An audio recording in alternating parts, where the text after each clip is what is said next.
Hello everybody, it's Wyvern here with another bit of Total War, Warhammer 2, quick match gameplay. This time around we are playing as the Wood Elves against the High Elves on the map Spite Reach Pass. And as I mentioned before, this build with the Forest Dragons is one I've been experimenting with against Empire and High Elves, and I haven't really gotten around to getting a good match to demonstrating against the High Elves because it's a pretty potent build. I've been trying to take a break from the super chevron up Eternal Guard spam. That build's also gotten quite a bit weaker with the nerfs to chevrons, so I wanted to demonstrate this build and just show how well I can work here against High Elves. My opponent here decided to go with a bit of a cheesy, bit of a gimmicky strat perhaps. Obviously taking advantage of just how disadvantaged Wood Elves are in the shootout department and how weak they are to that. So regardless, for my composition, I did decide to bring the triple dragon build. So Glady with Prey of Anathema as well as Heir of Kurnus, and then 2 Forest Dragons. Obviously, as I've discussed in previous videos, these guys are crazy tanky against shooting with 40%, 5% missile resistance against anything that's not magic damage. But obviously, High Elves don't have magic shooting, except for their chariots, I guess, but those are irrelevant. Obviously, not the greatest HP on these guys, not the greatest armor, but they do still cause fear and terror. They have magical damage and poison on their attacks, AP. I can isolate units with Prey of Anathema, decent charge bonus, and of course breath attacks. So if I can position correctly to make use of those, they will be very powerful.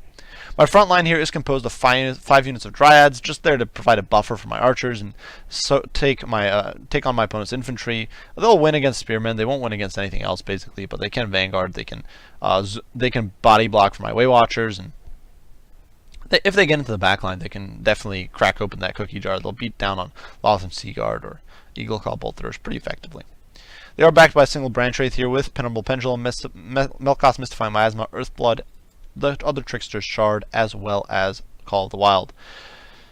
They are backed by 2 units of Way Watchers. Of course, these guys have crazy ranged AP damage, crazy accuracy. They're just crazy in general. They do a lot of damage. They're nasty. They're really powerful. I don't know what else to say. They're very good. There's not much else to say. For my opponent's build, he did bring Tyrion with Sunfang, Feint and Parry, Feint and Riposte, and Stand Your Ground. A very shooting heavy build. 6 units of Spearmen just to hold down the front line. Spears actually trade pretty well with anything Wood Elves put on the field just because they have monstrous melee defense and okay melee attack. Maybe not against War Dancers. Maybe not ideally against Dryads, but with this much shooting support, they'll do okay. And most importantly, they just hold for a nasty amount of time with their 50 melee defense. For my opponent's second line, or the main damaging contingent, 5 units of Lothern Seaguard, all of the shielded variant. These guys do have a bonus against large. So even against dragons, dragons don't have, as I mentioned before, they only have 50 armor, so despite that 20% physical resist, these guys will do quite a bit of hurt to them. And my opponent does have 4 units of Eagle Claw Bolt Throwers, whose Grape Shot is immediately going out. I'm going to start hammering away at my poor Way Watchers here.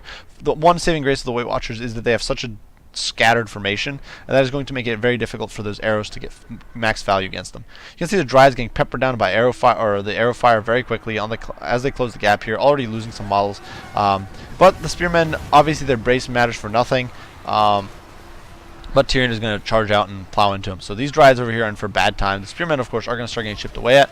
You can see the Way Watchers. I'm trying to focus out the Eagle Claw Bolt Thrower, knock it out, and because it is, of course, an unshielded artillery piece, I don't know that I can't trade well with the Lothern Seaguard or the Spears, so I really need to focus those troops down. In the meantime, my Dragons do dive in. They are going to tear out an Eagle Claw Bolt Thrower very quickly. My opponent does pull some Spears from the front line, but I'm getting this fear and terror out here, and I'm going to get this crew out of the fight, and then I immediately need to pull away as that Withering Fire from the Lothern Seaguard comes in.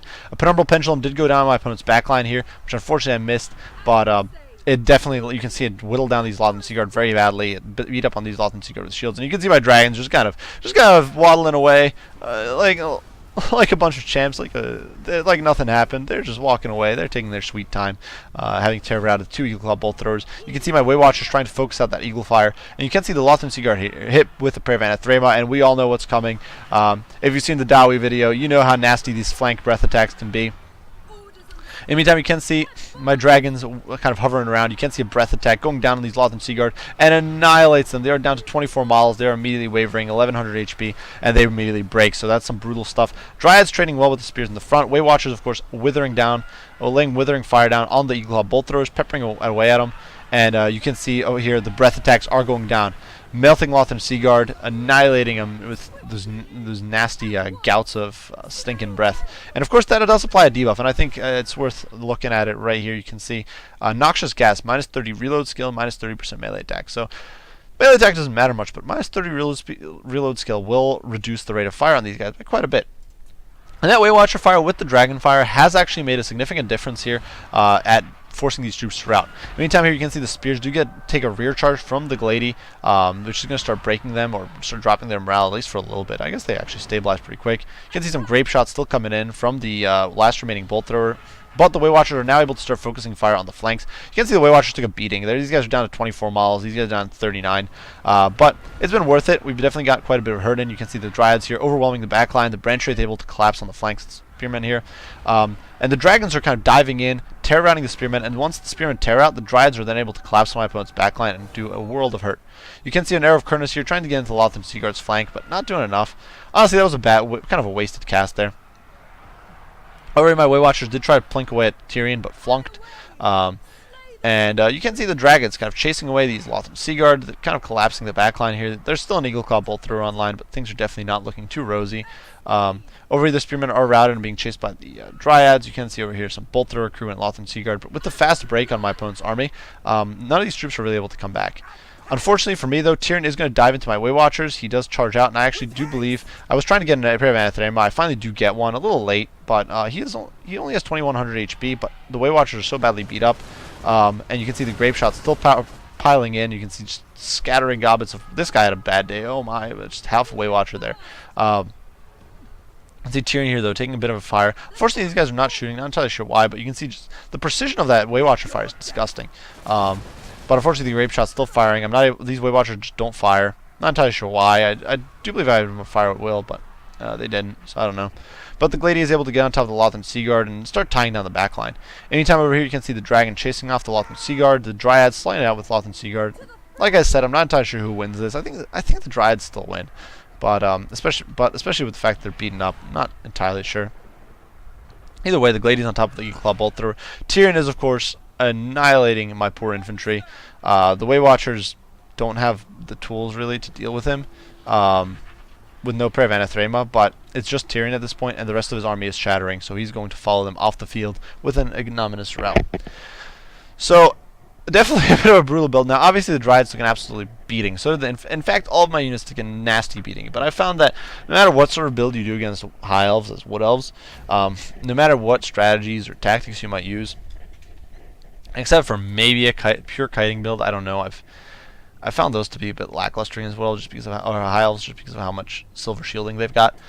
But basically, no matter what build you're going to do against High Elves, you're going to get your face pounded in by range damage. And so what I've really been finding is that that this sort of build is actually pretty effective. Now, obviously, you can see the Dryads took a world beating. The Waywatchers got really torn up. Now they were there. The Waywatchers were there to snipe specific targets. They did great at picking off the Eagle Claw bolt thrower. Did quite a bit of hurt to Tyrion. And the Dryads actually did okay, despite being really badly beat up on the charge. Before they got within range, despite being vanguarded, they took a nasty series of volleys from the Lothran Seaguard. Probably, I do believe, 2 volleys before they managed to close the gap. But nonetheless, they all got over 50 kills. Branch Wraith, of course, was in there, providing that support with the Penetrable Pendulum and his melee buffs. The Glady, 118 kills. The Dragons, 4756. Nothing too fancy, but at the same time, those breath attacks were just brutal, and they were helping get rear charges in and break that front line a little faster, which left my opponent with most of his units basically just fleeing from the field in defeat. And that was really kind of the key there, taking advantage of the squishiness of those troops to really kind of annihilate them. Now, obviously, the High Elf build there was very compact, and that lent itself well to breath attacks and to Penetrable Pendulums, but at the same time it was also tough to crack for the Wood Elves. They don't have that many tools to break it, so the Dragons were definitely a game changer there. And I definitely find that missile resist on the Dragons just so valuable. When you, the 45% missile resist is huge. Very few units can really, especially from the High Elves, can really break through that. Then 50 armor on top of that means that Lothran Seaguard do very little. They're probably doing just a handful of damage per shot. You're probably looking at like 5 damage per shot, maybe.